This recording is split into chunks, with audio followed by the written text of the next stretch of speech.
It's me. Happy New Year's, first of all. And second of all, I'm not in my usual spot. There you go, your fireworks. And that's because I got family members sleeping in the living room, so I had to film somewhere else. Yippee, and I know, it looks very depressing. My garage looks very depressing. And I'm filming this in a very, I'm not gonna lie, I think it's gonna break any second. I'm trying to touch it. Anyways, I don't know how to start this video because this is a different video. This is more like a review and a recap on probably one of the worst Batman stories I've read. Do I have a dimple? Okay, I'm sorry. Anyways, like I was saying, probably one of the worst Batman stories I've read. Batman Reptilian by Greg. That's all I know. Greg. That's the only, I'm not good with names, right? I'll be honest, I'm not good with names, so I'm just gonna call him Greg. So, I think you know about Greg. He hates superheroes. Every single one of them. With the exception of Punisher. Why? Because he kills, I don't know. Now, you may know Greg from... Oh, the kitchen. Oh, no. Now, you may know Greg because he made... what was it? Crossed. He made Crossed. And, yeah, that's all I know. Hold up. Hey, future me here. So, throughout this video, I'm going to be referring as Greg as... Garth Ennis actually is the original writer, so whenever I say Greg, just think Garth Ennis. Also, I'd like to add to the video, I forgot to mention this, but there's one panel where he's analyzing every villain. For some reason, he has Killer Croc posing like he's a model, right? His whole thing is out, too. His whole stick is out, so, yeah. That's all. Bye. Alright. Had to sort things out. Anyways. Yeah. He wrote Crossed. That's all I know. Anything you know about Crossed, it's edgy. Real... Okay, I don't like this view. It's edgy. It's really edgy. There's no story. It's just gore. Rape. Murder. That's the only things I know about Crossed. And you probably know about Cross. Anyways. I think everything in this garage is broken. Oh my goodness. Anyways. Yeah, it's not a good reputation. He did, on one hand, make a good Superman and Batman. Oh no. And Spider-Man story. So, that's 2 for 2. The third one, on the other hand, hell no. Batman. No. I think he has a hate burner for, superheroes who don't kill or have a rule about killing. Because, I don't know. Let me be honest. I don't know what goes into his head. Anyways. Let's get started. The story starts with this court. This big guy. I don't know. I'm just calling him Kingpin. It's not actually Kingpin. He just looks like him. Other than the baldness. Kingpin got out. And he's he's a boxer. He got raped for rape crimes, I think. It says in the thing in the story. Batman, for some reason, comes up to him. He rage baits him. He's like, "You're a failure. I hate you. Punch me." Anyways, he swings at him, and Batman, no joke, he beat the bloody poop out of him to the point where he can't walk. Okay, this is not going well so far. Thankfully, though, they ain't butcher everything in Batman. Alfred is somewhat the same as always. He's still the same, right? He's the reasonable voice. He's someone you could look up to. He's a father figure, practically. They ain't ruin him. So I'm not going to talk about the things they ain't ruined. Maybe a little bit. I will be talking about some things, but stuff like Alfred, who's not really important to the main plot at all. We're not going to talk about him. Well, after this one scene. Anyways, Yeah, all that happens. Then there's a meeting. There's a meeting of all the criminals. Every single one. Scarecrow, Penguin, Riddler, Joker, Killer Croc, and Constantine with a K. That is a lot because it's not Constantine, the bisexual, half demon, half angel, I think. I don't know Constantine. That's the only thing I know is that he dated King Shark. That's all. I'll be honest. I think it's bisexual. I mean, that's all I know, really. Yeah, it's... Anyways, that's all that's happened in issue 1. Issue 2. Everyone's dead. Every villain I mentioned, dead. With the exception of Joker and Killer Croc. Everyone's dead. Mr. Freeze is dead. I forgot to mention Mr. Freeze. Scarecrow is dead, apparently. I think. He's either dead or like in extreme condition. Penguin's guts is legitimately out of his stomach. He's trying to like, it's edgy. It's edgy. Like, his guts are legit spilling. Riddler's guts, it's his guts are like right here. Just slip down his, you know what. And he's trying to like cover. It's edgy. It's edgy. It's edgy for no reason. There's no like reason for why this is happening.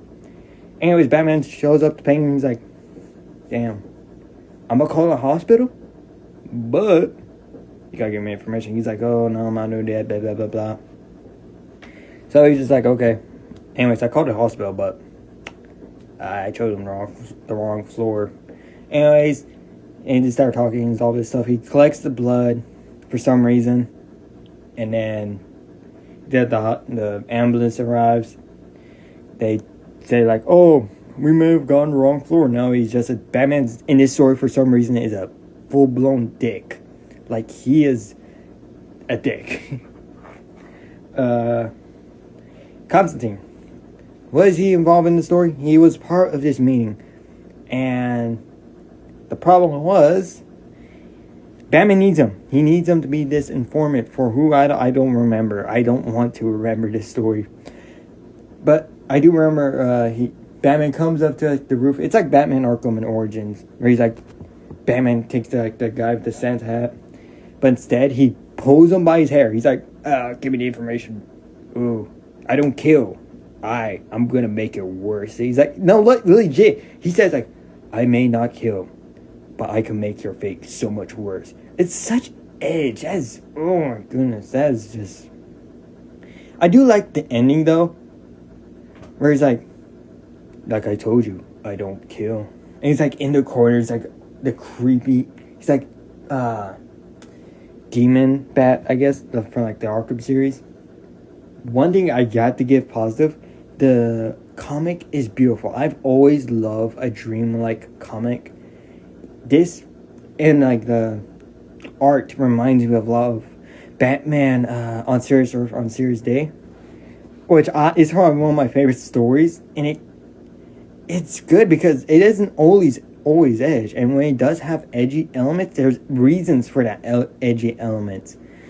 So it's like the polar opposite of Batman reptilian. So, I'm not ready to talk about the next part. Okay, so no joke, like the cohesion for us is like absurd, right? They did a DNA test. Wait, hold on, we can go like before that. Before all that, Batman and Alfred take a talk. He's like, and I think Alfred says like, you're a pussy. Kill these guys. I mean, whoever's doing this for you is like, so good. And Batman's practically like, oh no, I don't kill because I'm helping these guys. Blah, blah, blah, blah. I'm helping them so he will kill. I don't have to face him. I'm lazy, I guess. Oh, blah, blah, blah, blah. Edgy. I'm edgy. I'm Batman, but I'm edgy. Oh. Whoa. Edgy, I'm edgy. Oh. I don't know. Right? So, after that, like I was going to say earlier, he does DNA tests, he does all that. It figures out. Oh my goodness, dude, it's so stupid. So, the main culprit for all of this is Killer Croc. Obviously, that whole title is reptilian. What's else is reptile? Killer Croc. But it's not what you think. He isn't killing them like, oh, it's like a monster or all that. Killer Croc is pregnant. Or was pregnant. So, oh my goodness. Yeah. Killer Croc is pregnant. Okay. So, they go into Batman goes into the sewers. He finds Killer Croc. And he's trying to, like, do something with him. Killer Croc has some, like, mold or something stuck into his skin. Or had something stuck to his skin. And he can't walk. He can't function properly. He can't walk. He could talk. He could move his arms, but he can't really walk. He's a cripple, practically. For some reason, Batman goes on a tangent on fat people. He's like, I hate fat people. I don't know why. Do not act. I don't know why. I'm edgy. Can't you tell I'm edgy? I'm Batman. Edgy. I'm edgy. I hate fat people. I hate mentally ill people. I beat up depressed kids. I beat up depressed kids. I don't know. They want it. They do. I guess I don't know. The next part is Reptile's kid meets Killer Croc. That's not the bad part, right? Everything I said, that was like Killer Croc being pregnant and how his hair. Oh yeah, totally forgot to mention this. My bad. His pheromones is what made everyone die. The reason for that. Stupid. If I have to suffer like reading this, I can talk to. I can do this. I can talk to you about this. You better not click away. I'm just saying. The reason why the pheromones are killing the villains, the rogues gallery, is because the child is looking for Killer Croc, which he thinks is his mother, because apparently apparently Killer Croc is transitioning towards a man to a woman because of reptilian DNA. Oh yeah, I totally forgot to. Well, it isn't really mentioned till like the last chapter, but I might as well say it. He's an alien. Killer Croc got his like condition from a spaceship. It crash landed like, I don't know, Florida. We'll just say Florida because who knows. And that ship mutated everything to be a reptile. I don't know why. Specifically a reptile, but hey. And then he was near it, and it's like, that's how he got stuff. That is important, because Killer Croc's child, we call him child, we call him like Junior. Junior is trying to, how do I phrase this? So, he's trying to, this is hard. This is hard for me.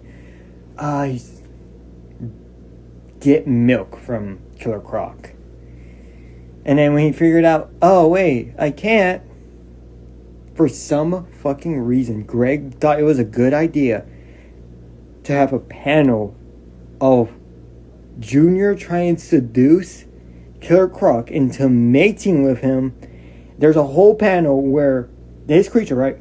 I gotta describe this creature. He has like a half reptile, half spider, right? He's ugly, right? He drew him with lipstick. I don't know what the fuck am I reading? That's what I didn't know what to do. I thought I was reading a porno. I'll be honest. Like, why am I reading this? Not much happens. Constantine gets in the bed because Batman's like, oh, if you know, I'm gonna I don't know, fucking kill you or whatever. And he drives away. Since he was in the meeting, he has the pheromone, so the creature is chasing him. He drives back. He gets launched off, and then the thing explodes. Whippy. Afterwards, I'm tired of talking about this already. Batman comes in. He legit dives in. He goes full blown into the mouth. Oh my goodness. Anyways, he gets in the mouth, all this stuff. Yibby dabu, dibby dibby, yibby doo. And I don't know. He cuts his way through. He doesn't kill him because I don't kill people. I'm Batman. Ooh, I'm edgy though. I'm edgy. This edginess goes to the point where he sells out Killer Croc and Junior to the U.S. Army for no reason. Like, there is no point in the story where he's like, damn, you know, sometimes to save lives, you gotta take some lives, right? To save the most lives, you gotta take at least one life. No point throughout the story where he's doing this. That's how the story ends. Batman sells Killer Croc and Jr. to the U.S. Army to be experimented on. The last panel, the last page, is Greg. I don't think his name is Greg. That's like the thing. I'm just calling him Greg. Greg, writes the whole thing, why he made us. He hates Batman, that's why. The whole point, the whole thing, there's this whole segment where he's like, yeah, Batman beats up mentally ill people. Yeah. The same Batman, who, has a foundation in Batman animated series 9, I think it was season 2 or 1. He legit tries helping Harley Quinn, the doll guy, I forgot his name, and Scarecrow into being actual good people. Batman lives in philosophy that anyone could change, just like how he changed into a boy to a bat in one night. He lives in that philosophy. If, at least from what I've known, he lives in the philosophy that if a man or anyone could have one bad day, who's to say he won't have a good day? And maybe reform, right? Where everyone given up towards these people, Killer Croc, Harley, Joker, Mr. Freeze, Scarecrow, he persists. He's persistent on making change into them. With any success, depending on the comic, Killer Croc does actually turn to a good guy. Anyways, he's not beating up mentally ill, depressed kids. Not if you even take the whole reason why he doesn't kill. I mean, it's so just once you think about it, because we got killers like Hush, Joker, Clayface in some media, and even in some media, Killer Croc himself, Scarecrow, who are just evil, right? Killer Croc is broken, but it doesn't justify what sometimes what he does. He sometimes eat people. That Joker, he's done everything. He's a murderer. He's someone you give the death sentence to without a single thought, or kill without even a single nightmare. Scarecrow in many iterations is just evil, but just because I'm evil. Oh, cars are running. So to Greg to say oh yeah, he's beating up mentally ill kids, it's just, he doesn't understand the character at all. That's the bad thing. He doesn't even try to make Batman into his own, and maybe even break his rule by killing Junior. That would have been so cool. This whole story would be him talking about his no kill rule and where is the limit. That's just me though. Anyways, yeah, there's nothing else to me to talk about. Really, it's just very depressing. So I'm gonna head out. If I don't see you tomorrow, hey, good morning, good evening, good afternoon, good night. Have a nice day. And again, happy late, what was it? 4th of July. Yeah, of course.